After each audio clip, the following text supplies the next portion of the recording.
No, that's cool. Now I'm looking forward to this. Glad we got you on. It's been a minute. I know. Yeah, Thanks yeah. for having me. I'm excited. For sure, for sure. Well, if our hearts and minds are clear, we're gonna go ahead and get this thing started. Hmm. They clear. Welcome to another episode of Share the Vibes podcast. I think this is the first one of 2024, if I'm not mistaken, one J. I think so. I was Don't actually make about me to go lie. back I and think it's just the first one. yeah. I think it's Happy the New first Year one. then. I was thinking about that. I'm Yeah. like, should I say Happy New Year? I felt like we did do something. I think that was in December though. Yeah, it was December, but then Oh, that's we crazy. posted a clip or two that caught some traction. Probably caught more traction than the original post, honestly. But shout out to Nairi doing this thing. I think he just had another placement with Def Jam. Oh, dope. So not a songwriter. Last episode, check that out. Dope songwriter, originally from Milwaukee, out in LA, doing this thing. And last time we talked about his placement with Tamar Braxton last year with Change. So a lot of you heard that song Changed. Tamar Braxton with that was that SWV Rain, Rain sample, the Rain interpolation.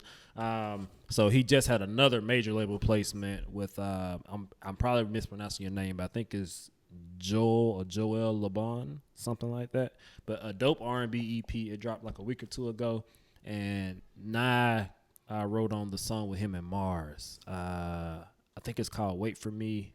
Wait for you, wait for me. I think it's called Wait for Me. Nonetheless, it's dope. So check that out. But shout out to Nye, not a songwriter. Blessed us last time doing this thing on the songwriting tip. He was at the Grammys with Coco Jones and all that, which is a little funny.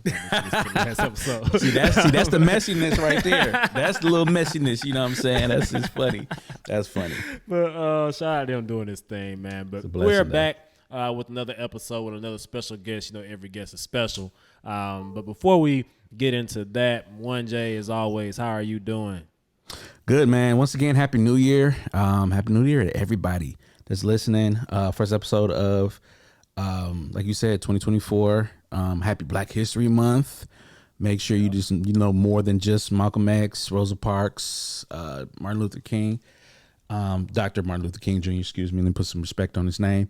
And just, there's a lot of Black history that's out there. So make sure you all are just going beyond what they just teach you in school. As a school teacher myself, I am. I feel like it's my mission to teach kids more than just what they know. So, Black Wall Street. Make sure you understand that, which is also called the Tulsa massacre. So many different things that I did not know about, and that's just one thing I'm just thinking off the top of my head right now. But Nat Turner. Know about Nat Turner's so it's so many different things. So make sure you are brushing up on your history because states like Florida and other places are trying to erase your history. So make sure you do that. But other than that, man, I'm blessed, man. I can't complain.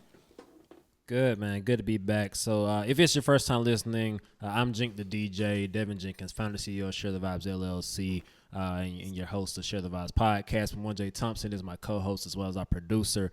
He is the founder and CEO of Audio Moguls Media, and we are a part of the Audio Moguls Media podcast network. So head to audiomogulsmedia.com, check out our podcast, check out the other dope podcasts within the network.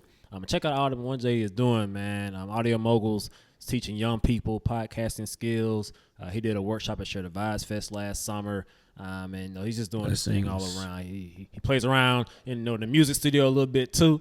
We might have an intro on this episode. Oh, yeah. I don't know yet, but we cooking up something. So he does this thing, man. An all around talent. You catch him on the right day, he might drop a sermon on YouTube, but that's neither here nor there. Shout out to good Well, brother just talk about 1J. that. I ain't did it in a while. Ooh, talk to my past. Oh man, so excited for today's episode. Quick shameless plug. I am wearing a Here for the Vibes t-shirt. We did talk about the inspiration behind those designs last time. So if you want to know how I came up with the designs of the latest merch on the website, listen to the last episode. The story's in there. And also shout out to the homie Marina Murphy with Be Sad, Keep Going, turning a story of tragedy into a brand of triumph and inspiration for so many people. She lost her mother to suicide a few years back, and I think Be Sad, Keep Going was one of a note that she had written to Marina at some point in time, and she kept that. She got it tattooed on her arm. So now she's turned it into a brand to inspire people. We all have emotions. We all have challenges and trials. I'm sure we'll talk about some of that today. But it's important to feel those emotions, to feel those things, allow yourself to be human, but don't get bogged down and get stuck for it. Feel what you have to feel, but then keep going.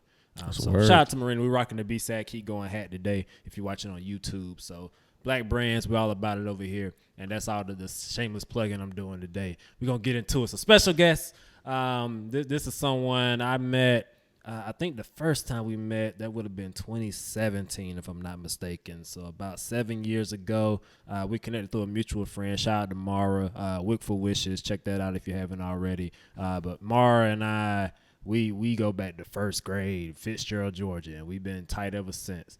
But 2017, I usually got back to Atlanta right around Mara's birthday. So I think we were at Atlantis, if I'm not mistaken. I'm like, Mara, who that is over there? Yeah, that's Jazz. Okay, I see Jazz. Jazz got Jazz hair still look the same. Natural swinging in the wind, all that. But Jaslyn Harris, Stormy, my moves, move you, moves you heard, mental moves, move your mental, all this stuff. We're moving everything, just making moves. Jazz, how are you doing today? I'm good. Thank you so much. I'm so happy to be here with y'all today. Thank you for having me. Thank you for coming on. Come in. Glad to Yeah. have you. So like I say, me and Jazz and I, we met about 7 years ago. Been connected ever since, through our mutual friend, and follow each other on social media. So she's a supporter of Share the Vibes. And been seeing everything you've been doing on the creative side with your dancing. She's led dance classes. She's danced in Marvel movies or worked with some Marvel movies. I think you were involved in Black Panther, if I remember correctly. So she's Yes. done some dope things. And has recently kind of made a shift and really put in some emphasis in the mental health space. I think at the first I caught of what you were doing here was your round table talks with Black men, kind of digging into the mental health of men and giving safe spaces to have conversations. And now you have your Moves You Heard podcast, which definitely check that out if you haven't already, listeners. But man, I'm laying out like all the highlights, the cliff notes, but I'm just gonna let you just jump into it. Just tell the listeners who you are. Do you still go by Stormy? I do. Occasionally I do. Stormy originally came from me, expanding my brand as a professional dancer, Mhm. and with me developing my look. Because in the audition sector, it became apparent while I was in college that I had to have a look and I had to have something different than my natural hair. Honestly, it was something that was kind of I don't like to say frowned upon, but it kind of was frowned upon because when you come in looking natural, you're Mm-hmm. automatically easily replaceable. Oh, So you have to find a way to make yourself stick out. And a lot of that for women was their hair. If it was either hair or their makeup. So I chose hair and the gray stuck. And then next thing you know, someone gave me that nickname and I ran with it for my professional career in dance. That makes so much more sense now. 'Cause I knew you had like the silver braids, the twist out Hmm. with the silver in the middle, a silver okay. wig will pop up. I'm like, she really like this. Like everybody can pull this off. And I never made a connection with Storm. That I feel so slow right now. Yeah. Okay. Look, it took It some just hit work. Like me. it really took some work. Because I never colored my hair. I still even really haven't colored my actual hair. And I was like, I have to come up with a look. I don't know what to do. And because I wasn't dyeing my hair, I was like, well, let me start with braids because that's safe. Because if I mess it up, I can just Yeah. take it out. Right. And so I was playing with different colors. I did burgundy, I did like honey blonde, and I just tried silver or gray one day, and people were like, hey, I really like that on you. So That's dope. that's what I went with. Dope. That's dope, Yeah. man. I love dope origin stories like that. We love a good Yeah, origin story and share the vibe. So absolutely. Jazz, let's get into it, man. Just tell the people a little bit about who you are. Who is Jaslyn Harris? Oh, okay. So Jaslyn Harris is like a super positive. I can be very bubbly at times, very loving. Over overall person full of purpose. Um, I really have to live on purpose. Like I'm only fulfilled knowing that I'm doing things that I should be doing, want to be doing, and helping people. I love helping people. And I'm a creative, so I love creating and I love being supportive of other creatives and other entrepreneurs. Um, and that sounds very broad, like just those characteristics, but those characteristics have really shaped me for where I've been going and where I have been.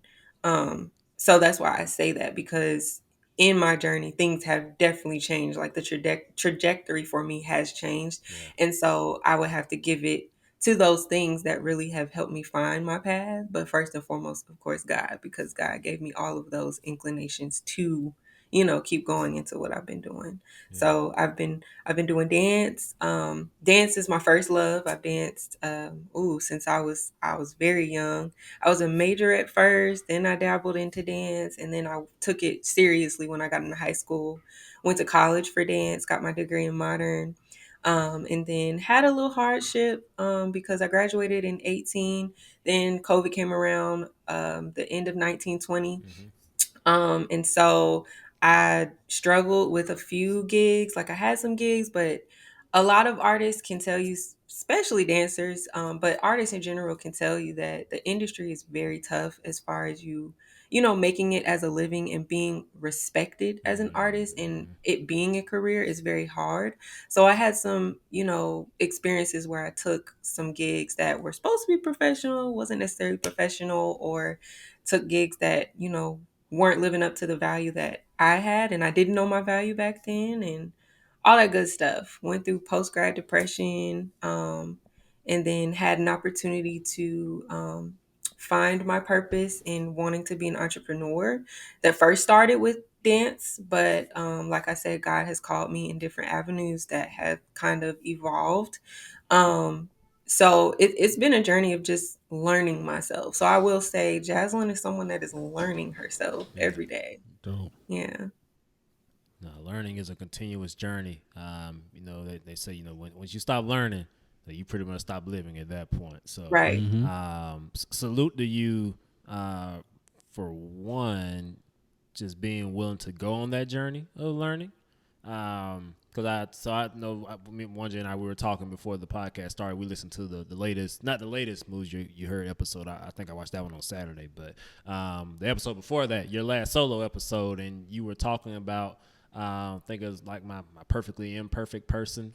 Purpose. Yeah. Purpose. Yep. Mm-hmm. There we Mm-hmm. go. And talking about how dance was your first love. A lot of things you just talked about, going through that depression, dance being your life. I remember you even said when the pandemic hit, which was 4 years ago, by the way, which is crazy. It The is. pandemic hit. We all in the house figuring out what's going on, and you were looking through the catalogs of the school, thinking, what if I majored in that, or what if I did that instead, or what would life look like?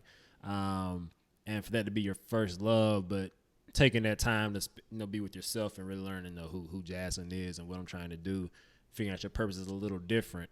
Not that you've abandoned dance and everything, but Right. like your focus is shifted. I think that takes courage and that takes faith to be that obedient when it's not comfortable. So salute to you on that journey first and foremost. Thank you. We talked about. You got something there? Yeah, no, I actually want can we sit in that for a little bit, because I know a lot of people during that time it was a scary time for a lot of people. I remember the job that I was working at, people, they were telling folks like, hey, we need y'all to take early retirement. Like, I know y'all got a couple more years left, but look, we can't sustain y'all right now. I remember there were votes on, do some of you all want to quit?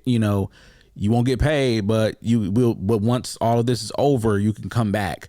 So just talk a little bit more about folks that haven't listened to the episode. Just what was some of your thoughts, and then just kind of, and you talked a little bit about getting out of that, but refining your purpose. But talk a little bit more about that, just sitting in that, and what were some of your thoughts, and just how do you get over it? Um. So one, I feel like getting over it is a constant journey, because I don't really want to say over it. I want to say through it. I love that. But that episode, My Perfectly Imperfect Purpose, it's a tongue twister. I don't know Yeah, why I do that with no, that's a titles. sermon right there, boy. But My lord. thank you. It was really just trying to be really raw and open about how I ended up getting into podcasting and just my journey into where I'm going in general, and being open and honest in my show and in my episode that, look, I don't know where I'm going to end up. And that is something that's completely different than who I was in high school and college. In high school and college, nobody could tell me I was going on tour with Beyonce. Yeah. Period. Like I was training, like it was crazy. I had my own dance team that I started in high school. I was the choreographer and the teacher and instructor for that team. I also was dance major, dance minor in my performing arts magnet program in high school. Then I was the majorette captain senior year and was still holding on to all of that. And then outside of that, I was taking classes in studios, auditioning. I interned for a Beyonce dancer or two. So I was determined. Like nothing was gonna stop me. And I was somebody that always had a vision for myself and I always knew the end goal. I was someone that felt like we always did everything right. I was the goody two shoes. I did my homework. I had fun, but I was serious too. So I thought I had it figured out. And when I got into that place of experiencing the not so fun parts about the industry and then going into COVID, it was really difficult because every day you're waking up not knowing that you're going to wake up again because of this pandemic, right? You have that anxiety and then you have the other anxiety about my future because I'm a young adult and I'm Right. supposed to have a future ahead of me, but I can't see the future because people are dying every day at the same time. And when I had those bad experiences with dance, I started worrying because, okay, it's time for me to be on my own in a little bit. Like I'm in the house now because it's a pandemic, but now it's time for me to take care of myself. So now it's like the real world is hitting. Yeah. And artists don't like to really talk about it like that because I I hated the term like plan B and all that stuff because you want to focus on what you want to focus on. If you focus on a plan B, you're never gonna make plan A. So that was kind of me, but then it started to hit. It's like, yo, I'm not making money. People aren't taking me seriously. I remember there was somebody who wanted me to choreograph a whole college tour for a dancer, but they didn't have a budget. Mm. I wrote a budget, sent it to them, and I never heard back from them. Oh Lord. Like I've had situations like that. Yeah, and when you think about a tour, you think about money, Yeah. right? Yeah. Yeah, but there's a lot of people out here that take advantage of people that aren't really well known.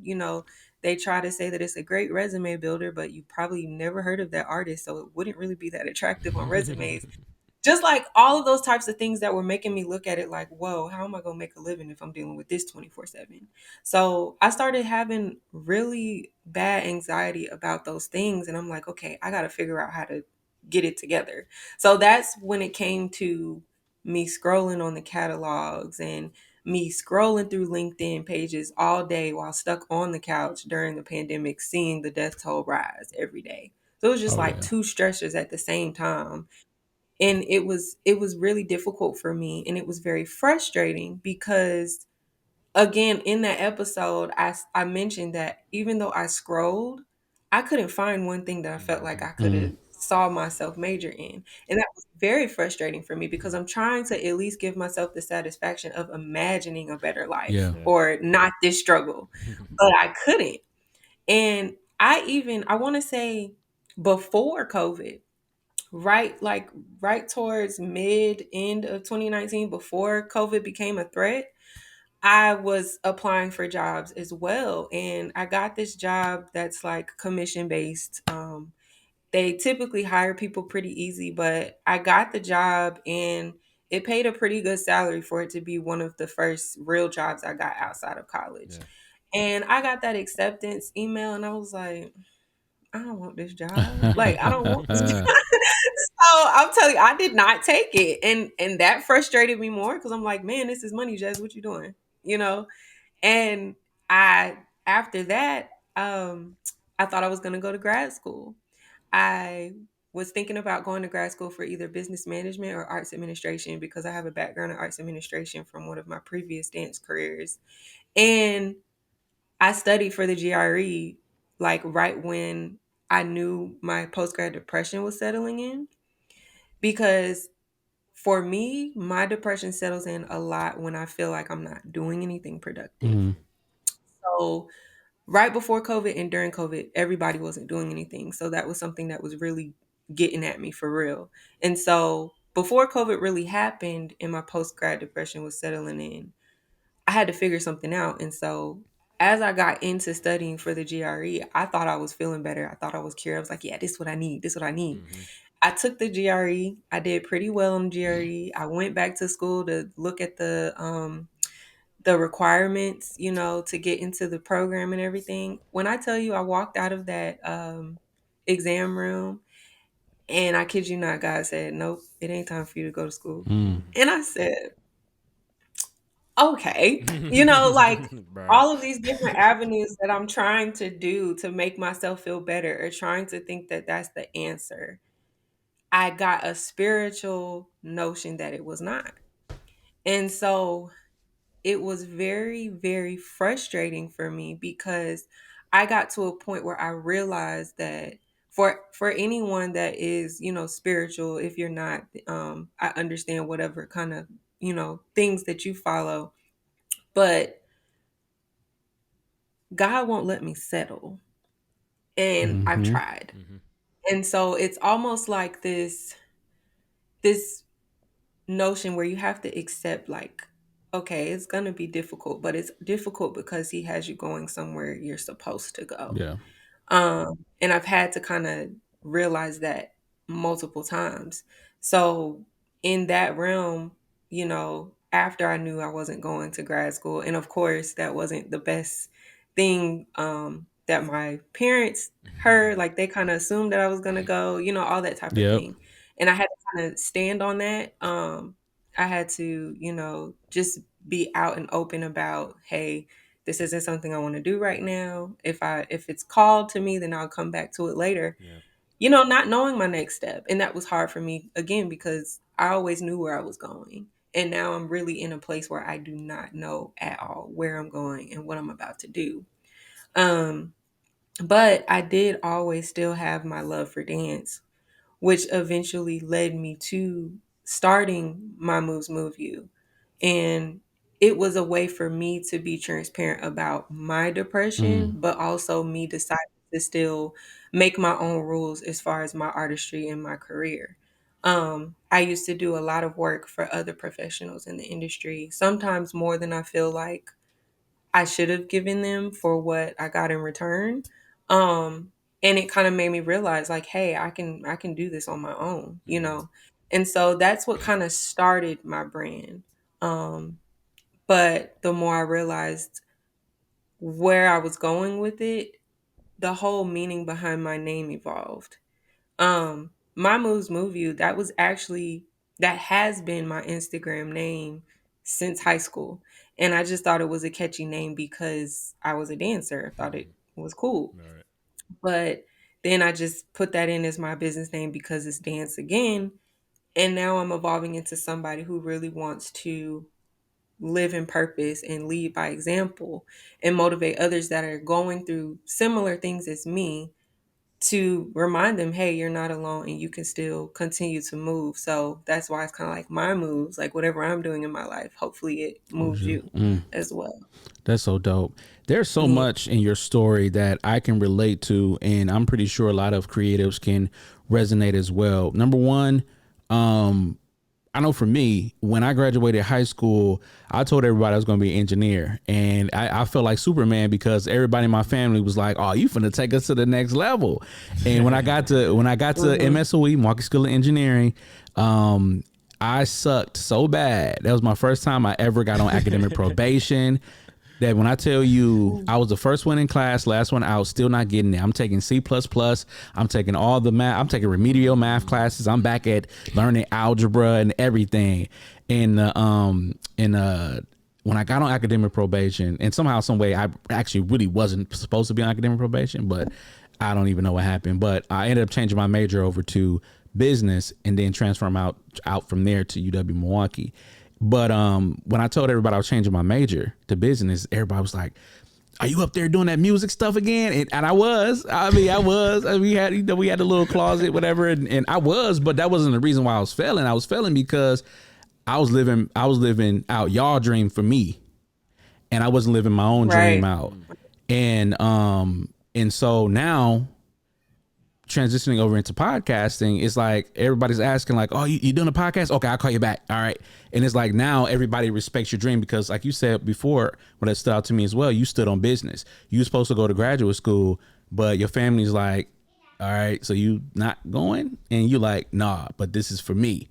So just having that conversation with yourself, with God, and just letting your people around you know that, hey, y'all, thank you for where you brought me to. And I really appreciate all the things that you put in me.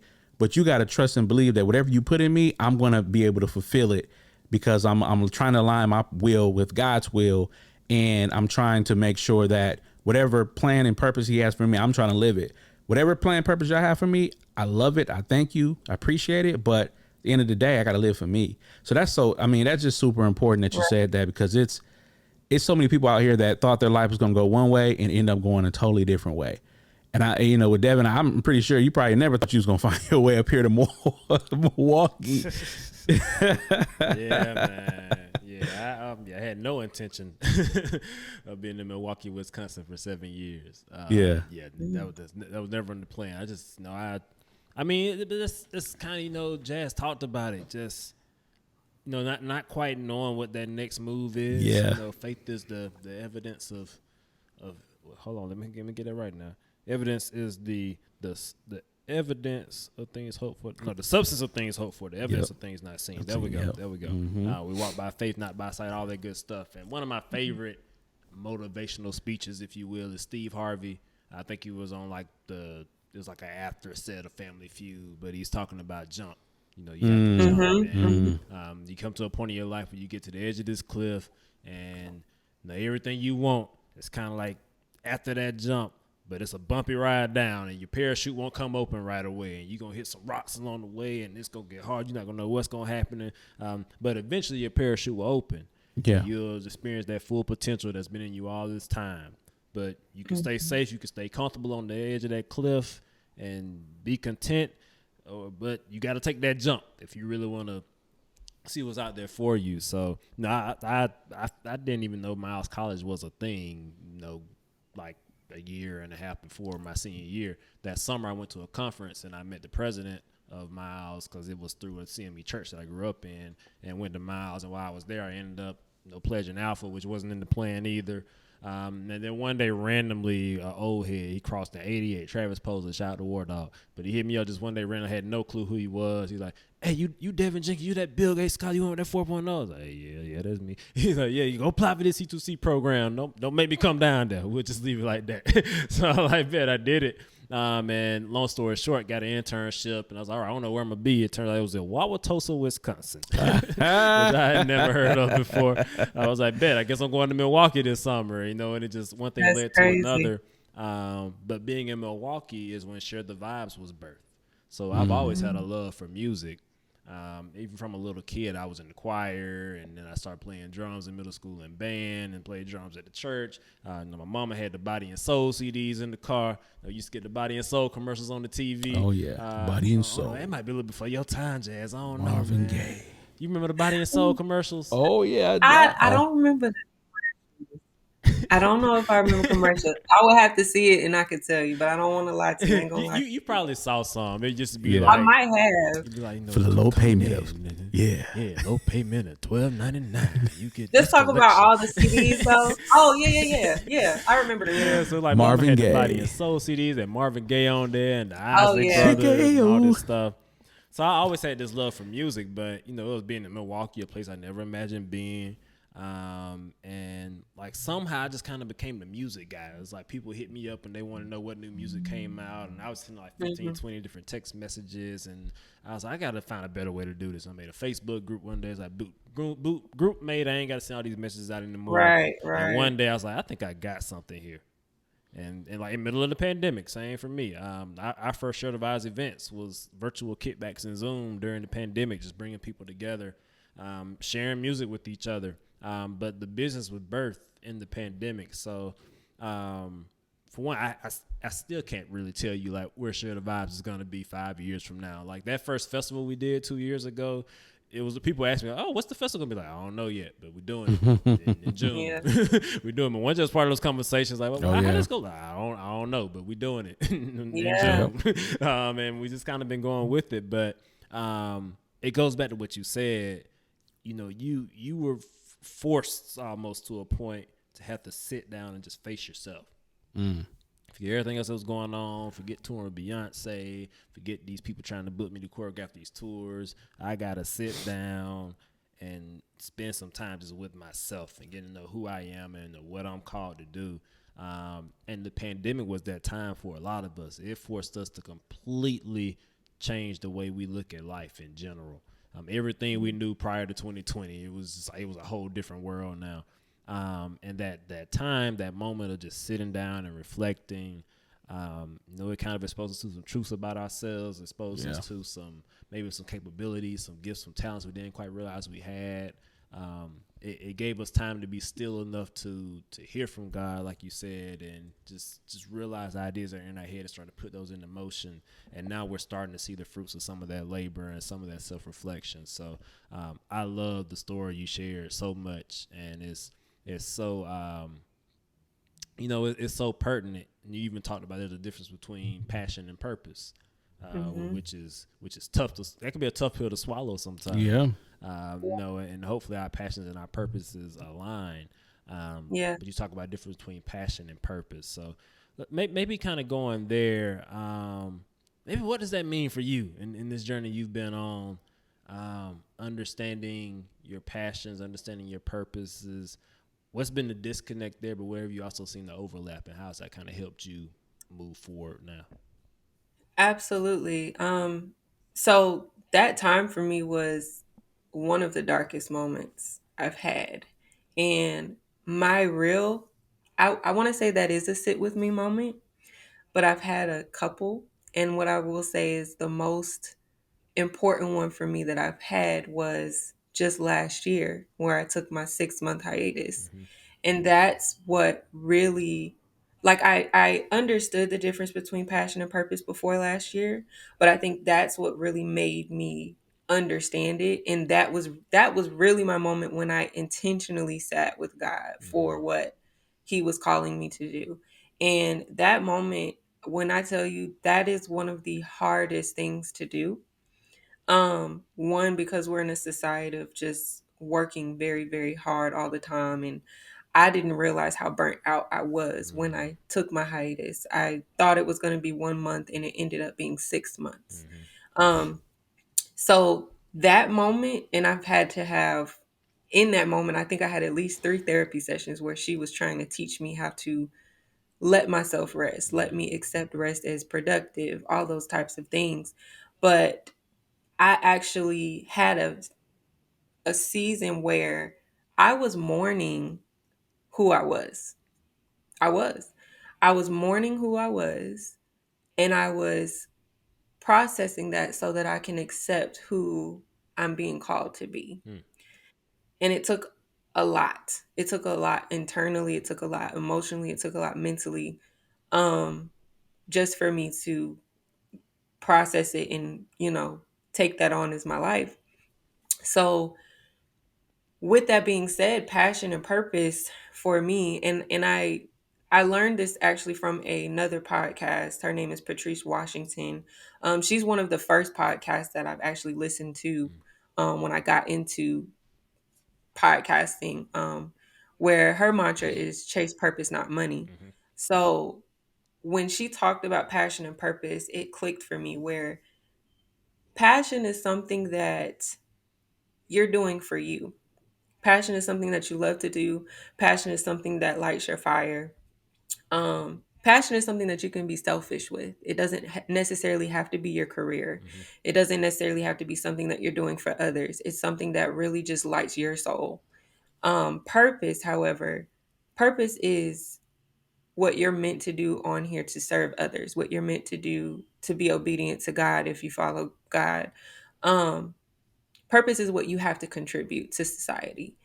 And those things can very well align, which is beautiful.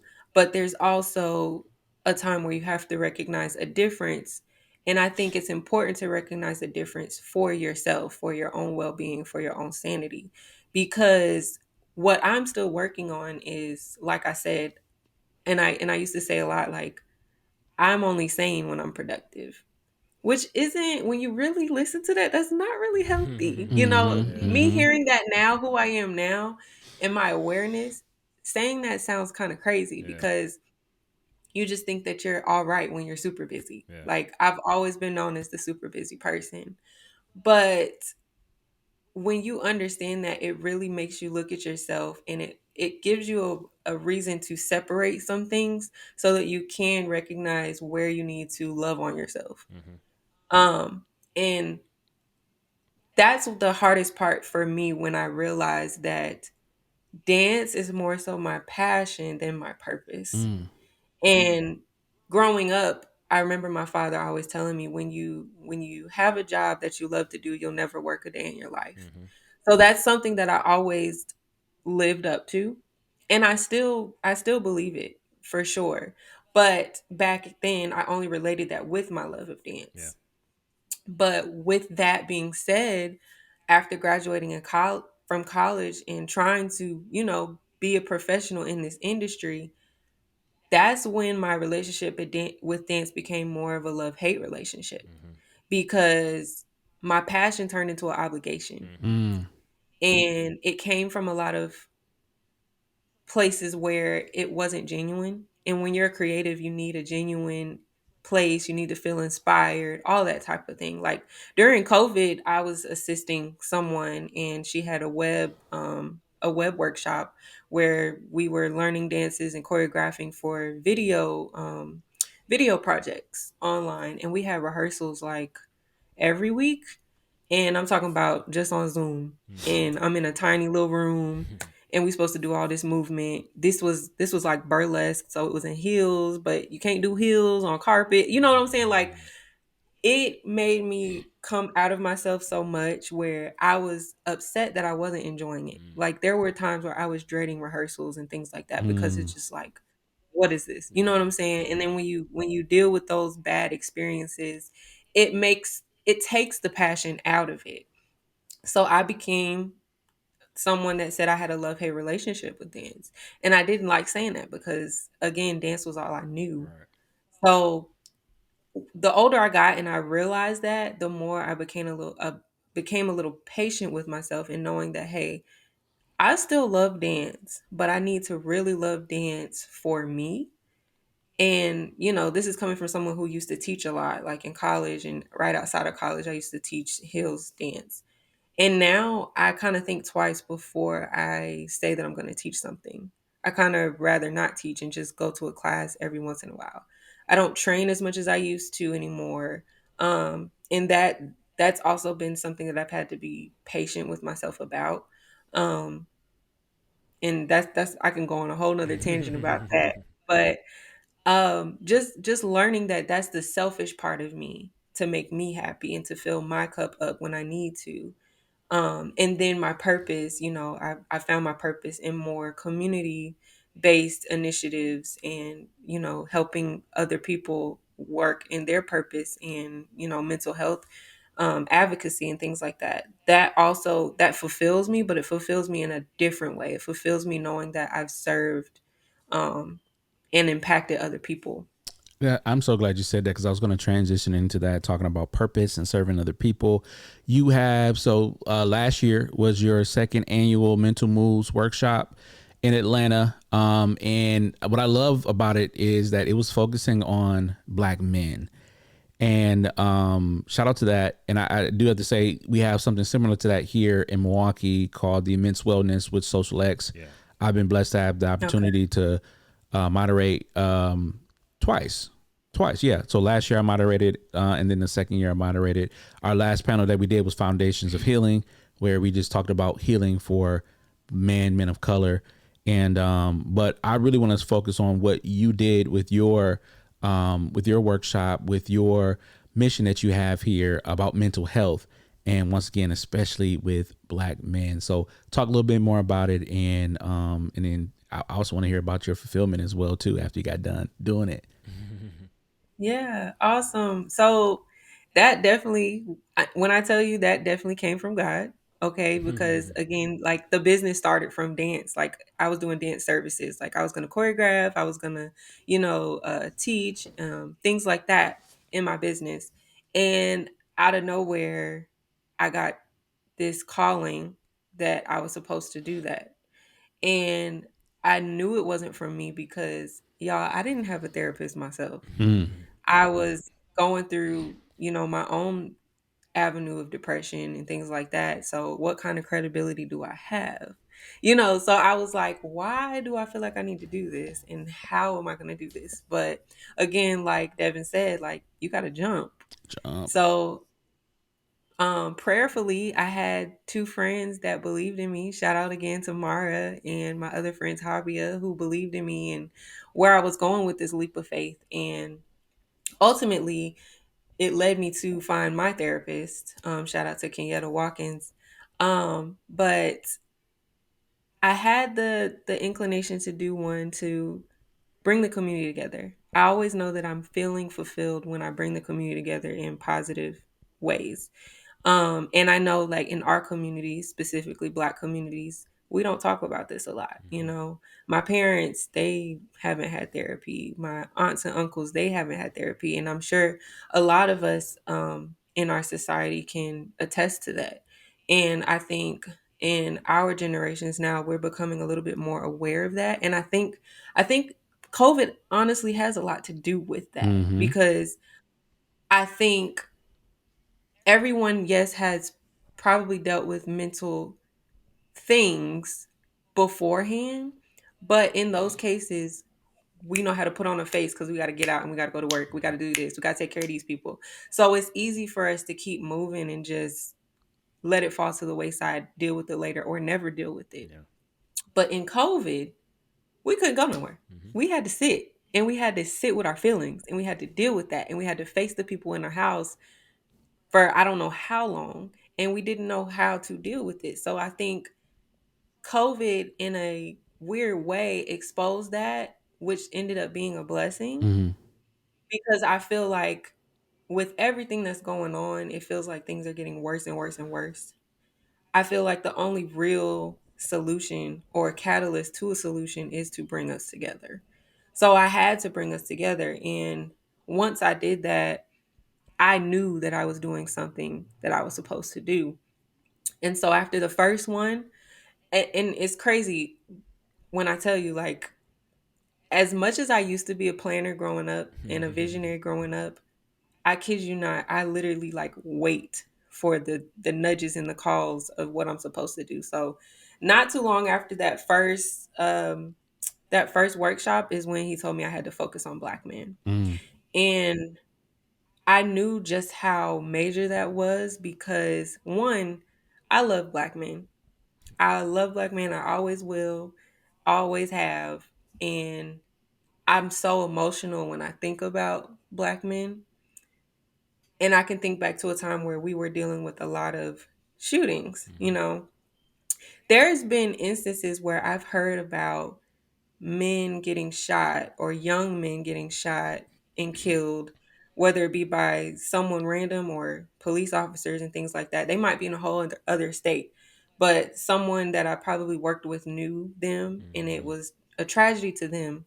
I don't know them from Adam. I don't know what they look like. I don't know their names, but I remember this specific event where she lost two of her friends, and I drive home crying. I go I go home and I'm bawling to my mom like about these people and I don't know who they are, but Yeah. it just hurt me to my core. Mm. And it got me to the point where I used to just randomly text some of my guy friends, some of my family members and just like, "Hey, this might seem random, but I love you." Like I've done that a few times because it's it's so important to me. One day when I have a family, I want to have a family with a Black man. I want to support Black men in every way that I can. And because I felt so emotionally, invested in that, it only made sense. Um, but with that, I knew that it was a big assignment because one, Black men don't typically address this because It's true. they've been pushed to just be strong and not say anything, and they just have to Survive. live up to all these expectations, right? But I'm a black woman trying to convince you guys to talk about your feelings. Yeah. A black woman trying to talk about your feelings who isn't credible in the industry either. Which is what led me to the roundtable talk, because I had to, put myself out there as far as someone who actually wanted to cultivate a safe space for you all, and knowing that I'm just not a talker, I'm actually a doer. So Yeah. that's where the roundtable talk came from, and I'm so glad that I had the turnout and I had the feedback that I did. I didn't really see it going that way. So from the roundtable talk all the way through the mental health workshop, we had really good, you know, turnout. They received it well. They participated, because my mental health workshops are interactive. Mm-hmm. I don't like to do things that are just, seminar talk, get a therapist, go home. Like, Yeah. I think we need something more for a community like ours, that it's, unorthodox for us to talk about these things. We need to feel engaged when we talk about it. So I made it interactive. They had, physical activities, they had written activities, then they engaged in discussions. And I was very, very surprised that they really invested their time in it, in their participation. That's So good. I was very nervous, but to talk about the fulfillment part, I truly did feel like I've accomplished something that I was supposed to do. Yeah. Yeah. As you should. You created a safe space. And I think that you said it. You said that word, and I was waiting for you to say it too, because I know you was gonna say it, because you are amazing. So I was like, look, as men, we need safe spaces to talk about this. And a lot of the podcasts recently with the woman versus women versus men, and as a man I can't say this, or the ever long list of things that men can't do, or you're considered a certain way, i.e. you can't take a woman to Cheesecake Factory. I Yeah. don't, but First of all, you can take me to Cheesecake Factory. I will love whatever I'll eat. I'll eat the bread rolls on the table. Okay, I will eat the bread rolls. well, Cheesecake Factory down there probably a little different from up here, so it's probably really good. It's probably a club down there, but because I mean y'all Top Golf is a club, so I'm just saying. But They try to turn everything to a club in I'm Atlanta. telling you, Waffle House next. Just put a hookah on the table. It's a Oh, club. Hook in the library. hookah on the table. Just put a hookah on the table anywhere. Listen. It's a lounge. That's it. Hookah and lamb chops. Hookah and Yes. that can't be the title. That can't be the title. Hookah and lamb chops. I like it. Hookah and lamb chops. That sounds like the That title. might be the title. They're like, what are they talking about here? But I want to. yeah. Go ahead, Dave. I think it's so powerful that you said that you're creating, this safe space, trying to convince men to talk about their feelings and these things we don't normally talk about. It's been taboo in our communities, for all these years. Even the pastor Sunday was, his granddaddy was telling him, no, don't you tell a woman nothing. If she cook the food and you don't like it, you just eat it, you throw up later. Like, don't you tell her nothing. And he's saying, learned over time that one of the 5 essential things that women want is, honesty and transparency, that we need. But what I really love in what you're doing is, despite you not being credible, and I don't know if you even realize the power in what you're doing, but nobody can get a black man to do something more than a black woman. Absolutely. Talk about it. It's like the black woman is probably one of the most powerful instruments of change within the black male community. I mean, you see on Instagram, men talk about all the stuff that they go crazy about. It's because it's a woman. A lot of the fights you see, at the heart of it, there's a woman involved. A lot of the big Working movements out. we see, you're working out. You're trying to impress women. The movements you see, you think back to the civil rights movement. Like Coretta was the backbone of Dr. King through all of that. Despite the foolery going on, Coretta was still there in the middle of that, and all the women that were in the middle of those fights. You think back to Shirley Chisholm running for president. Like black women are at the head of a lot of movements, and a lot of decisions that black men make. So I think with you being a young, attractive, healthy black woman, saying, "Hey, black men, we need to do something. I'm gonna be the one to do it. I'm gonna convince you to talk about your feelings and stuff." Now, I think you hold a lot of power Yeah. in doing that. So I think there is something to be said of the role and the power of black women in advancing the mental health of black men in more ways than one. So first, I just kudos to you Yeah. on that, and Thank if you you. don't recognize the significance in that, take some time to sit on that because you Yeah. got something there. Like get about 10 more beautiful black women and say, "Hey, y'all come talk," and you're gonna pack out the room. You're right. Black women, like you talked about a catalyst earlier. Black women are catalytic in the movement of men. So I think it's super dope that you're doing that. And you talked about community and bringing people together. And at the heart of Share the Vibes, it's all about bringing people together. If you go to the website, it says connecting people through music and technology. So you talk about passion and purpose. Now, I don't know if my purpose is necessarily music or technology. I talk about it all the time. I told my managers that I probably shouldn't, but I have. Like I don't know if IT is my thing, but I do. It's paying the bills. But I love music. I've worked in technology, so Share the Vibes is a combination of those passions. But Hmm. using music and technology to do the thing that I really love to do, which is bringing people together, connecting dots, helping people form meaningful Right. relationships. That's what I And that's love. how it aligns. Yeah. Like when Exactly. we were Yep. like how purpose and passion align. Like Mm-hmm. when I think about it, like for dance, I love to teach dance. But why did I like to teach dance? Because it brought people in a community where they felt like they could express themselves, type of thing. So those are like your passion can definitely be your tools, Mm-hmm. you know. Mhm. Absolutely, absolutely, man. I love that. It is Share the Vibe, so I gotta sprinkle a little music in here somewhere. Yes. Um, so talk a little bit about maybe I I said think music, but my mind went somewhere else. I think you might be thinking what I'm uh, thinking. man, let's just see where we end up at here. Um, what would you say your experience as a dancer? What do you take from like those experiences dancing and the rhythm, the way you talk about moving my moves move you, like it all goes back to movement, and music Mhm. is at the heart of movement. When I was first putting this together, I think I one day I said, we literally live off of rhythm. Without a heartbeat, you're Mm-hmm. dead. Um, what role has music played in your journey as a dancer and now into a, let's call it a community builder through mental health? What role has music played in all that, and how has dance translated into what you're doing now? Yes, I'm very glad you asked me that.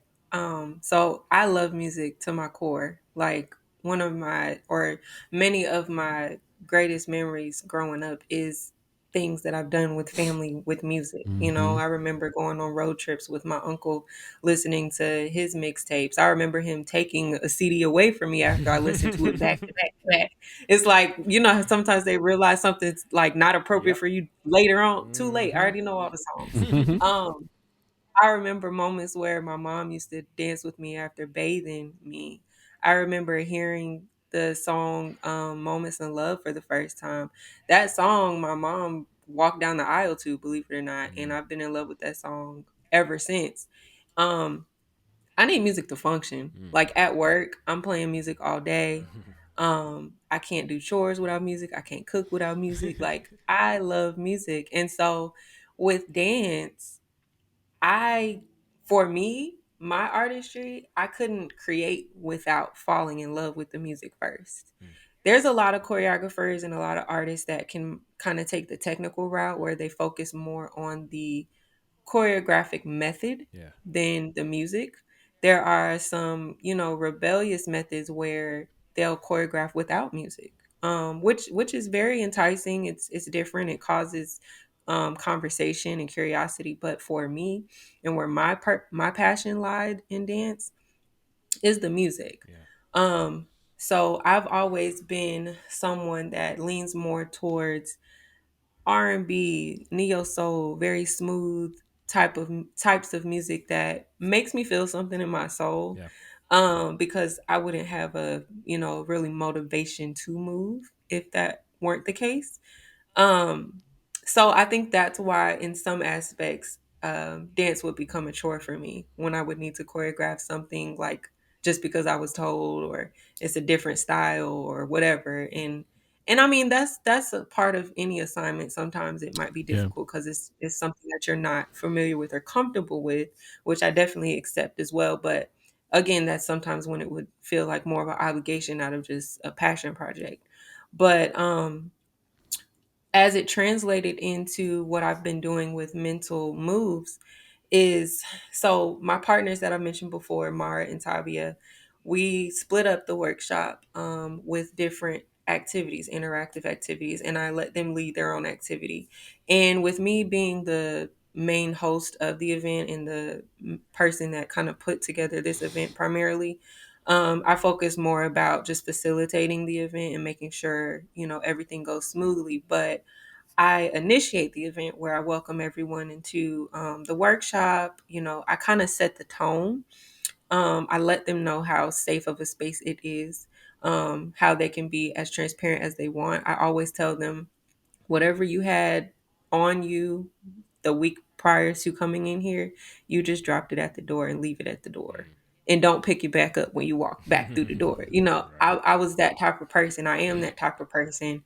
And I have my activity called mental flow because in order for you to really feel comfortable, you have to give your body, that moment to loosen up. Yeah. So I'm kind of the icebreaker of the workshop. And so I always pre-plan my playlist. So the first mental health workshop, I had one playlist for that. The one for men, oh, I was working on that all year. I had real nice music, primarily men artists, but I had some women artists in there too. But I really wanted to make this playlist something that they can relate to, something that they felt like, okay, we in the zone, we feeling it. Um, so I always had that playing in the background, and I have them do just small like exercises where they can really let themselves breathe. Yeah. And it's funny because it would be something as simple as rolling your head or rolling your shoulders or Mm-hmm. just rolling down to touch your toes. And while we were doing it, I asked the room, like, okay, when's the last time y'all did that? Never. Because you don't really imagine grown black men doing this, Yeah. like you don't imagine that, right? Right. But when they actually took the time to do that and they got to reflect and see how it makes them feel, it allowed them to breathe. Yeah. And you got to breathe because you don't realize we spend a lot of days and a lot of times not breathing, Yeah. you know maybe just the limit of what's functioning to stay alive. But to breathe, to really like let go of your stress, we don't do that. I Yeah. was gonna And say. I feel like Oh, a sorry. lot Go of ahead. people don't do that. Yes. No, it's okay. Go ahead. No, I was gonna say I was gonna make a joke. Say it's probably on the list. That's why we can't do it. So Look, it might be, and that's really sad it's because sad. you guys have a body. Yeah, you have a physical body. Our bodies hold a lot of tension, and you have to give yourself that opportunity to release it. Yeah. Yeah. Mm-hmm. And every now and then I catch because I've done yoga a few times, or even with running. You do your warm up. Sometimes, depending on who's leading it, they have you do some neck rolls and you roll your arms out. And every now and then, I just catch myself like sitting here at my desk and I just sit back, roll my neck a little bit, Hmm. Yeah. close my eyes, and don't know why I'm doing it, but I just know I need to do it. Because we don't release that. I remember a specific moment. It was the day of the wedding. Like I came out of the back room, getting ready to walk down the aisle, and actually, no, it wasn't the day of the wedding. It was the day before the wedding at the rehearsal. Hmm. Like the Hmm. wedding week is stressful. 'Cause I don't think either one of y'all married. So wedding week, it just happens. You're just doing stuff. I believe it. So I'm Yeah. at the rehearsal, and our wedding planner, she grabbed my shoulders, not intentionally. I think just trying to place me somewhere. But when she grabbed me, she felt how tense I was. She's like, "Hey, relax." I'm like, "What you talking about? I'm cool." Like, but I didn't even Mm-hmm. realize like how Yeah. tense I was. So it's so important that we take care of our bodies, like you said. Just slow down and breathe, and then we can take care of our mental and really be who Hmm. we need to be. Because we don't take care of our mentals, we're not our best selves. And then Yeah. we talk about having these families and running these businesses and all of that. Like we're never going to do that to the best of our ability if we don't pause and take care of ourselves. And I Right. just think about what I told you about like black women having the power to really move men, no Yeah. pun intended. When it comes down to this mental health thing, you said, you're talking about, I'm trying to convince you as a woman who's not credible in the space. But I just want to tell you, you are very much credible by Absolutely. merit of you being Thank a you. black woman. You carry life of black men like that. The black man does not exist without the black woman. That's just the Absolutely. facts of it. My mother was a single mother raising a black man. Still don't know quite how she did it, but it happened. So you're very much credible to say that. Thank you. Um, no, I love the mental flows. We get people moving. You putting together these playlists for it. So as you're thinking through those experiences, trying to curate, the right vibes to get those people's mental opening up to receive what it is that you have for them, bringing people Hmm. together. Kind of, what's your process as you're curating those playlists and those vibes to set the atmosphere, if you would? My process, that's a good one. So I typically like to listen to a lot of random playlists. I'll go to YouTube. One DJ I really like now is Raphael. He has a lot of different playlists that's on his channel. I'll either listen to that or on Apple if there's a random playlist, I'll listen to those. And if I hear somebody that kind of speaks to me, then I look them up and I Google them. And then I'm looking through some of their songs and I'm actually listening to their songs and seeing what speaks to me. But I'm putting myself in a place where I'm envisioning me as a grown black man. Hmm. You know, Mm. I want to be like, okay, what kind of feels appropriate? What feels like it might speak to them? What feels like it might put them at ease? What might feel like it's speaking their truth? Yeah. You know what I'm saying? So I I really carefully consider all of those things when I choose it because as hard of a shell on the outside some of you all may have, there's a lot of triggers that I might not be aware of either. Mm-hmm. So it's like I want to maintain a welcoming space when I do that. So I try to have multiple feels in the music that I choose. Um, so it would be me just throughout maybe a year or however many months I am, planning this workshop is whenever I hear something that catches my eye, I put it into the playlist. And then I play like once I get closer to the day of the workshop, I'm playing this playlist for myself, like back to back to see how it flows from one song to the next. Okay, what song do I want to use for my activity? What songs do I want to be playing in the background when people are just walking around and shopping? Or whenever someone else has an activity, what songs feel appropriate for that activity. And then I go outside of myself and I have my sister or my friend listen to it and give me feedback. So that's kind of typically my process for making a playlist. I love it. It's so I cute. love They're the both answer. So in the yeah, I got background with the the girls who bonnets. walked in the room. So if you're on YouTube, you can probably see them. Y'all want to wave at the camera? You got to come on Hey, close up. I love y'all pink bonnets. I want Come through, one. bonnets. You want to hear them? We love your Hello. bonnets. Hey. Hi. She laugh. Nice to meet You want to talk you. to them too, Aaron? Hey. Hello. Hi. Hi. Hi. She like, that's it. That's all you get. Hi. All right, go to bed. They're That's so cute. that's so See you in the dope. I morning. love it. I love So it. yeah, They have to make an appearance Raw every over here. episode. They have to make an appearance every Yes. episode. And they show up in work meetings and everything. They don't care. I've been in like a panel with like the CIO at the company one time, and I think this back when M was first born. She just in my lap chilling. I think I was feeding her while I'm talking to the CIO. GE Healthcare. So it's whatever. That's dope. what we That's do real around here. life. I That's love that. life. Yeah, It absolutely. is. It Absolutely. is. But then I love that. Kind of as you go throughout, you're just hearing. So let me throw this into place. Because me, like I consume so much music, I forget a lot of stuff. So if I hear something that resonates, I'll throw it on a playlist so I can remember to go back to it. Right. Getting ready for our wedding. I think Mwanja and I talked about this a little bit shortly after the wedding. Like, now, how'd you put? I know you put together the playlist for it. How'd you do it? But like, it was like over the course of a year or two, I just throw songs in there I think about and like kind of envisioning things. So I do that for just a lot of type of vibes. I like to curate it. Now as a DJ, you're always been at your crates, which is essentially your playlist for different type of Yeah. vibes. At least that's how I do it. So I hear a song out, I got a note that's in my phone that is absolutely ridiculous. I'm never getting through all of it, but that's why I keep songs in the track that I just want to But go you back need to. it. I'm Yeah. Yeah, you see that. You see that. No, that's never happening. But I just hop in here, and I go add songs, throw them, this crate because it has this type of vibe, and it comes up. So I can appreciate that process, Yeah. and what you're doing there. I feel that too because having a phone and Apple Music really changed it for me Yeah. because back in high school when I was always wanting to choreograph, that's how I built like the songs that I wanted to make dances to. When I heard something, I was like, "Ooh, I could see a dance to Mm-hmm. this," and I had pages. I Dope. never got to make all those dances, but I had so many songs I wanted to make dances to back then. That's how it goes. It's like a transition as a DJ. Like I hear something now, it's like, I'm gonna do that, or I hear this, I thought that'll go with that. Man, there's still a lot of stuff I haven't gotten to, but I make a note of it, and every now and then I go back and I find something that it works. So, Yeah. nah, man, I love that. I love that.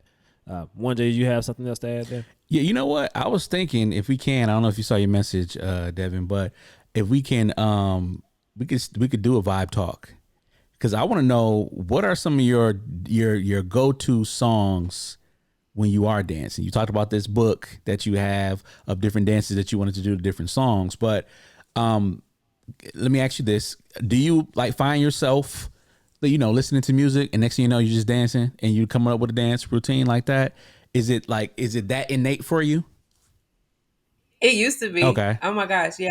I used to have random sessions where I'm just in my room. Like I could be cleaning something. I was supposed to gut something and clean it out or whatever, and I'm just jamming. And next thing you know, I turn the lights down and I'm just going to town because that's just how I felt. And I would record. I recorded on my Snapchat because back then I didn't know you could record and play music at the same time. Hmm. So I had to use my Snapchat so that I could see what I'm moving to with the music. Nah. But yeah, aside from the list that I knew I wanted to choreograph to, sometimes I would have those random little freestyle vibe out sessions in my own space. When I used to teach a lot in college, I had my playlist of songs that I thought I would want to teach. And sometimes I had a lot of choreographic blocks where I couldn't figure out what to do because it was just so many different options. But I came up with a strategy where I would sign out studio time and I'll only give myself 1 hour. Mm. So with that, I forced myself to Mm, create because I had some added pressure to myself. So I really put myself in that space where I had to really like tune in with the music and just move. And you kind of got to move without being judgmental about what you're doing mm-hmm. because you can always clean it up later. You can take away stuff, you can add stuff later, but you just got to go and then you'll see something you like. Yep. Dope, dope. So with Vibe Talk, Mhm. we typically do it with artists, songwriters, producers, what have you, where they go through their playlist, not playlist, but their work, and we play their work. But with you, it's maybe a little different, but I am curious. So for Vibe Talk, what are some of the songs that you have danced to that you really really love? I know pre-production we talked about Raheem Devon. I saw that on your Instagram. That was really dope, and that's my man. Raheem, that's my dog. I love his music. But what are some songs that you, and maybe two or three, that you either dance to that you love dancing to, or songs that maybe down the line, when you feel like it, that you wanna try your hand at. Maybe it's Beyonce, the Texas Hold'em song. I don't know. I don't know. I don't know. I don't know. I don't know. But being honest, I haven't even listened to the full Texas Me Hold'em neither. song yet. I've seen everybody's clips to dance into it, but I Uh, haven't listened. so yeah, let's Um, do it. Let's do it. We'll play a little clip of the song. okay, so one of the greatest classes I did in college was to a Tank song, Okay. "F It Up." Okay. I love that song. I love that song, and that class was so much fun. So yeah, Okay. Okay. Found that's it. one. Okay. Let me play it real quick. Hopefully we'll get you out your seat. Ooh, that was years ago too. So I don't even know if I remember all of it. I don't even know if I've heard Think this that one. here this song before? Yeah, Tank. We can't hear it. Yeah, I can hear it. Oh no. Oh dang. I can't hear that. Yeah. Oh, I can hear it Okay. now. Oh. Box on it like you from Philly. Yeah. So dope how you cut it up. Yeah. Serving a fiend, I can't get enough. Let that thing take me on a trip to every private place inside of it. Every private place I wanna fit. Inside the kind of places I won't forget. Yeah. You got permission to do it. You got permission to lose it. If you really gon' put me through it, do it. Oh no, fuck it up. Oh, fuck it up. Fuck it up. Oh yeah. Oh yeah. Fuck it up. I need you to fuck it up. Oh, fuck it up. You can do it any way your body wants you to do.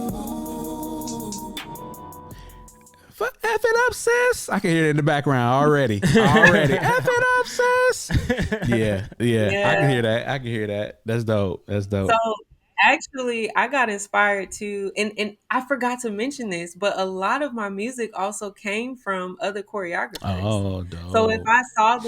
if I saw them do a dance and I'm just blown by the choreography, I'm like, ooh, I gotta move to this. And one of my favorite choreographers, his name is Sean Bankhead. He did a dance to that song. Dope. And so when I taught this class, I was so proud of how my choreography came out. I really wanted him to see it. Like back then, that's when everybody was like tagging artists and stuff so they could see their stuff. That's when people started doing that. And I wanted him to see it so bad.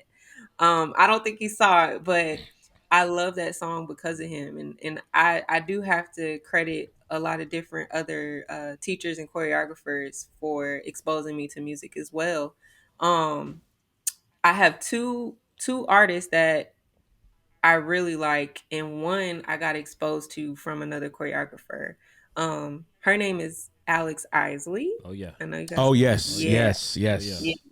Alex, I sure. love Alex Isley. I saw some choreography to her, and that's what made me look into her music. And so a recent dance phrase, it wasn't really like a piece. I was in a company and I had to kind of teach them a combination just for our rehearsal that day. Um, I did the what is the song called? It's from her Marigold album, Such a Thing. Such a I made a thing. dance to that. Okay.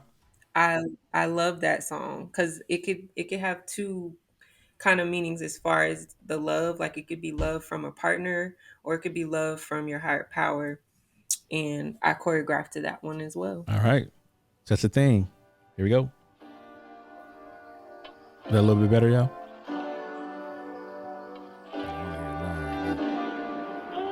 That's weird.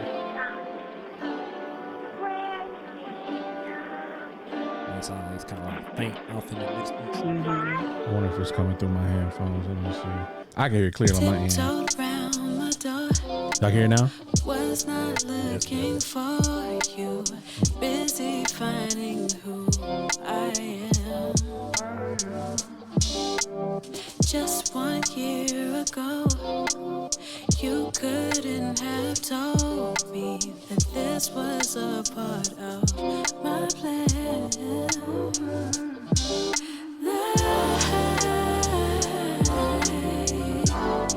Never imagined such a thing. Never imagined such a thing. So beautiful, wonderful. Oh, never imagined such a thing. Never imagined such a thing.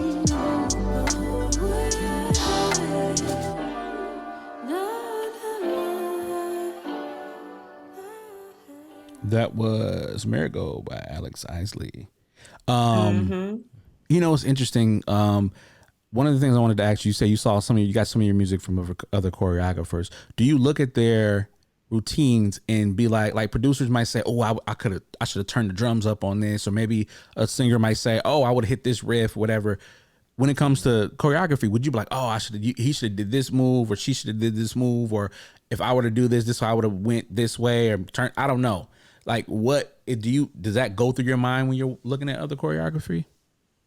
Mm-mm. I would say for the ones that I really, really looked up to, and where sometimes I got the music inspiration from, I already idolized over them. So Dope. whenever I'm looking at them, I'm not really looking at a creative, like out of a critical lens. I'm Mm, looking at it just I'm just looking at it in awe because it's really special when I'm clicking with the music at the same time and they do something real serious with that choreography.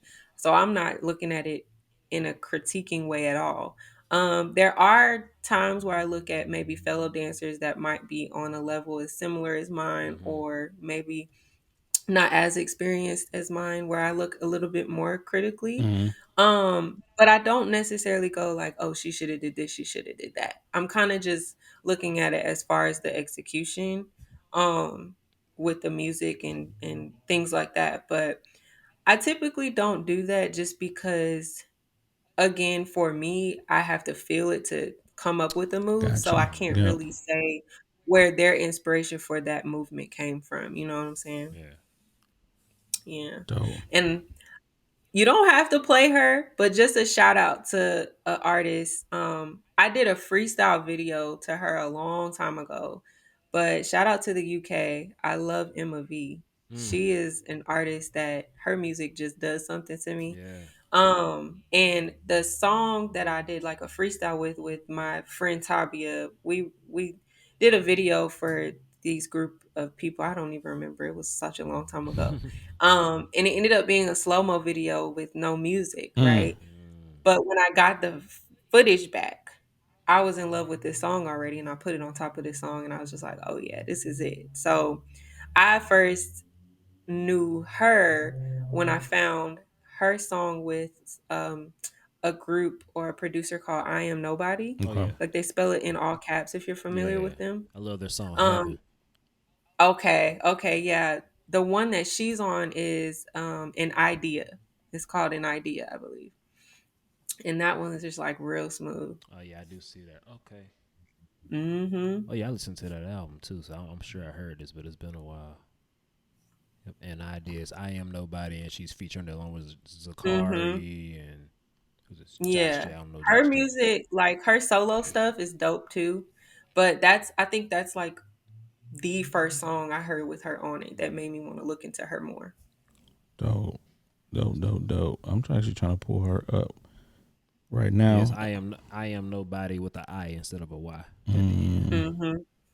and it's an idea. Yeah, Emma V has something else that I know her for. I definitely know One that of my name. one of my favorite songs by her is Tune. Check out that song called Okay, Tune. I Mm-hmm. may have heard tune. I see it's a couple of remixes to it too. Mm-hmm. dope. Anybody You found else? a night? I You didn't found an find it. idea? No, I didn't find an idea yet. I'm gonna throw a different prompt at you. Okay. Because we're gonna go back into the mental health piece right before we end. But Yeah. so we talked about songs that get you moving when you're dancing. What's a song that maybe kind of really sets the atmosphere for like your mental flows, or you going to like the mental health workshop, and you need something that's gonna get everybody just kind of like in their zone, just ready to get into it. What's a song that does that, Ooh. or that you would like to see if it does that? You might have me have to look into my playlist. Hey, digging Um, them crates. yeah, hold on. Let's see if I can find one really quick because I keep it like I have multiple playlists. Um, Let me think. So, and I like to mix between, like, I do light songs that deal with faith as well, Hmm. because I don't necessarily need to bring church into it, but God's the center of Yeah. everything. And so some songs that kind of deal with faith I like to put into my playlist as well. But one that I feel like really sets the tone.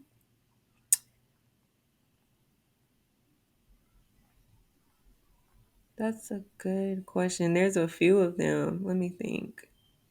Well, okay.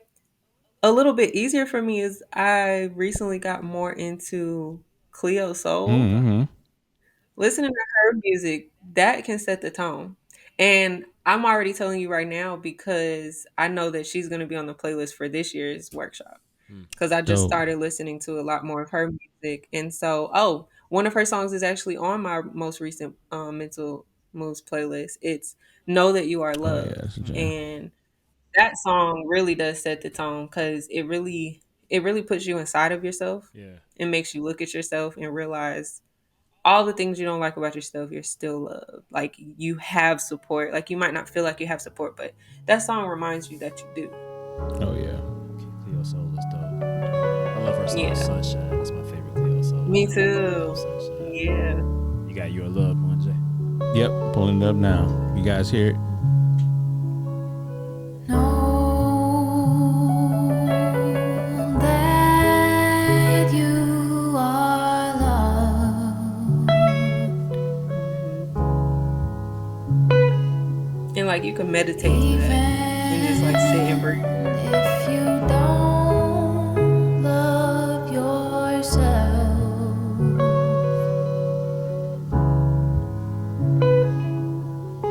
Know that you are loved,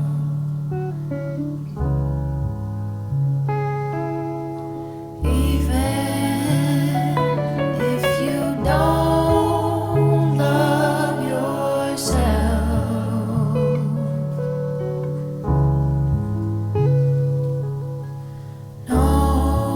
Know that you are loved,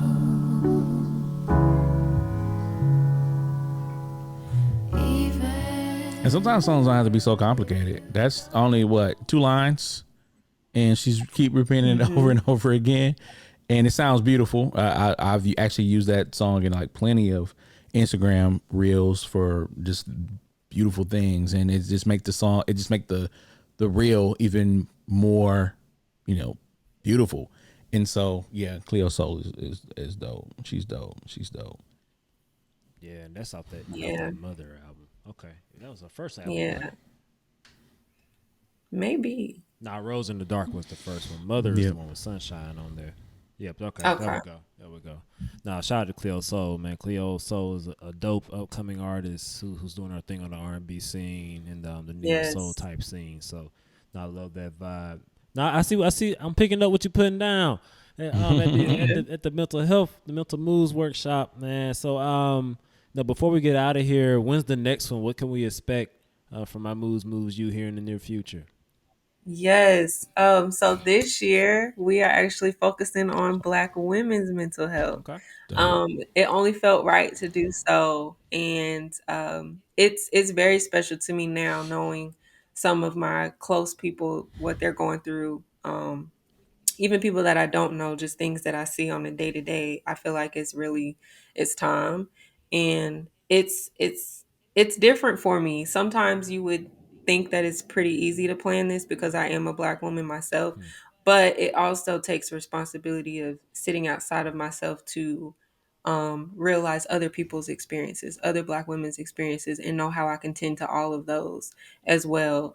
How do I create a safe space that might not just be a great safe space for me, but for other women? Because even though we can all relate, all of us have different experiences. We might have experienced different traumas, all of those things. So, I recently just last week did a survey. I made a survey and I sent it out. I was going through my followers and just DMing everybody, but I'm so thankful because I ended up last night.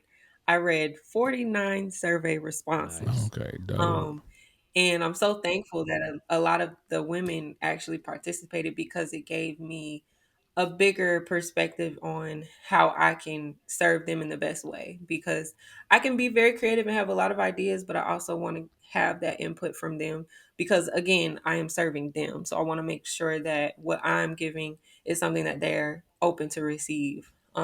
So it in some ways it's a little intimidating, Mm-hmm. but at the same time I'm excited for it because I know it's needed. Nice. Do you have a date for the next workshop?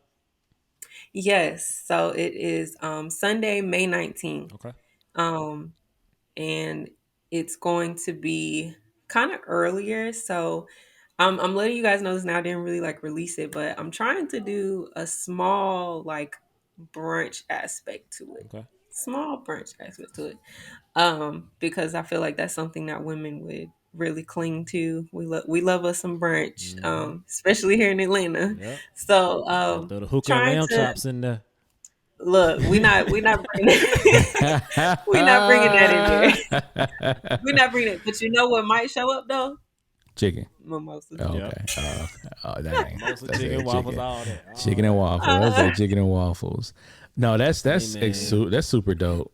That's super dope. And I think women will gravitate towards it, and also to bring a lot to it, a lot to it, a lot to it. Because when women get together, I don't know what it is. That's why churches are so successful, is because the women pack out the house of the church, and when they have breakthroughs, they be having breakthroughs, and I'm like, man, Yep. I'm hoping we can get men together like this, but it's hard. I don't know. It's hard. It's hard, but men will do it. But just seeing women just doing it and being so just authentic in it. Just authentic in it. And it's not fake, it's not forced. It's authentic. I love Right. it. It's gonna be you're gonna do well. You're gonna do great. Thank you so much, y'all, and pray for me because I'm trying to do this with a full time and the podcast now. So I'm just like, ooh, I got to pray for me. But Oh, man. Dope. again, I love it. I'm supposed to do it, so I'm more than happy to do it. Absolutely, man. So happy for you. Last thing before we got to hit Moves You Heard podcast. What's on the forecast for Moves You Heard? What can we be on the lookout for with the podcast? Yeah. Yes, so I'm actually gonna get back into editing. We'll see if I could do some tonight. But I have another interview that's gonna come out next Monday. The show is a bi-weekly podcast right now, so it comes out every other Monday. And so in the beginning I gave the first few episodes with just solo podcast episode with me. But now I'm getting more into the interviews, and I'll revisit solo episodes every now and then. But I'm really big on sharing other people's Yep. stories because there's a lot of amazing underdogs here in the city. Blessed, I'm claiming it that I get to go outside of the city to learn other people's purposes and things like that. But I love exposing other people to, again, motivate others so they can see that other people are walking in their purpose too. So we got a really good special guest coming on next Monday. We recorded her episode a couple weeks ago, but now we're in the editing stages. So shout out to Dope, 3. That was a good dope. episode too. I enjoyed Yeah. that. Yeah, Enjoyed listening to shout out to him. Drake. Yeah, that was dope. Mm-hmm. Thank you. Doing this Thank you so thing, much. doing this thing. Well, hey Jazz, so excited to have you on. Glad you came and stopped by, hung out with me and old 1J over here at Share the Vibes podcast. Yes. We're all building community and bringing people together in our own ways. You're doing it, through mental health, but still incorporating aspects of your dance background and music.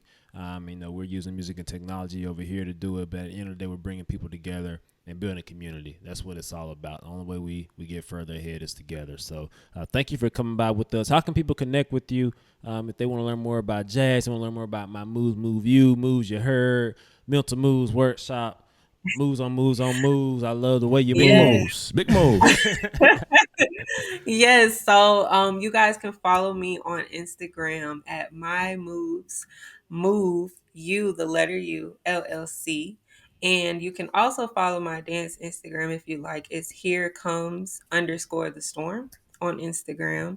And the Moves You Heard podcast is available on Apple and Spotify. When I host special guests, they'll also be available on YouTube. So you can just search either Moves You Heard or you can search Jaslyn Stormy Harris on YouTube and you'll find me there.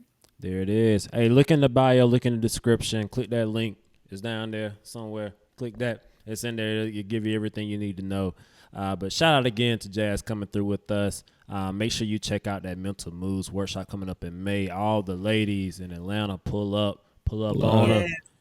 Get your mental flow going. And make sure you're healing. The same way we want black men to heal, we definitely need our black women out here healing and tapping into each other as well. You all are the backbone of our community, of the society, and really the world, whether they admit it or not. So that's important. Make sure y'all tap in with that. Tap into Moves You Heard podcast. I know it's on Spotify and Apple. I think it's a few other places too. But yeah, tap in, the YouTube channel, everything. Just tap into it. Jazz is doing some dope stuff over there. I'm in Atlanta, and we're proud of you, and we're glad to be supporting you. I'm here with you. We want to bring some shared advice up to Atlanta at some point, so when that happens, we'll be in touch and see what we can make shake. Yes, I was gonna say, let me know the next festival or whatever. If I got to take a trip, just tell me. Oh yeah, we're gonna be back in Milwaukee this summer. We're still working out some of the details with this one, but we gonna make some shake this summer. Just giving a platform for dope emerging artists there in Milwaukee, and it's something that we want to do in other cities as well. But we know the first two were a great time. Milwaukee, I think we've had about 15 or so different artists come through at this point. Yep. And just give them a platform to share their gift with others. We've done podcasting workshops. We did some Web3 stuff the first year. We give vendors an opportunity to come through and sell their products and their services. So like you say, it's all about giving an opportunity for others to share their stories and their platforms and their gifts with the community, so we can all elevate together. That's what I'm all about. So be on the lookout. More details definitely coming soon on Share the Vibes Fest 2024. We're excited to get that going again too. 1J, any last words from you, good brother? Listen, man, thanks y'all for listening. I hope y'all learned something, especially you creatives out there that may be kind of in a rut, kind of stuck right now. Know that, your gift, the Bible says your gift will make room for you. So you got to let it do it. You got to let it do it. So Shondo. you got to let it do it. So your first plan might not be your best plan, right? Because God may have a better plan for you. So your best your best may not be his better. So make sure that you're adhering, listening, and you never know it's some things that you just never know that's out there for you. So pay attention to the doors that are open and the doors that are closed. And sometimes you may have to go through a window or chimney, but you'll make it. You'll be good. You'll be all right. Mighty God, Shondo. Absolutely. That's all right. Amen. Amen. Hey, thank you everyone for listening today, man. It's been such a dope conversation. A little different from the norm, but it's important. We're going to do more things like this. So everyone's not going to be an artist. We got some stuff in the pipeline that's going to be dope one way or another, either way though. So I appreciate you for listening. Listen to the other episodes as well. They're all out there. We got visuals on YouTube, audios on Apple and Spotify. So check out. We got dope conversations from artists, music administrators, other business owners. It's some dope things that are out there and some dope things in the pipeline. So I appreciate y'all for listening as always. Until next time, keep sharing the vibes. Stay safe. Stay blessed. Peace. Peace. Yay!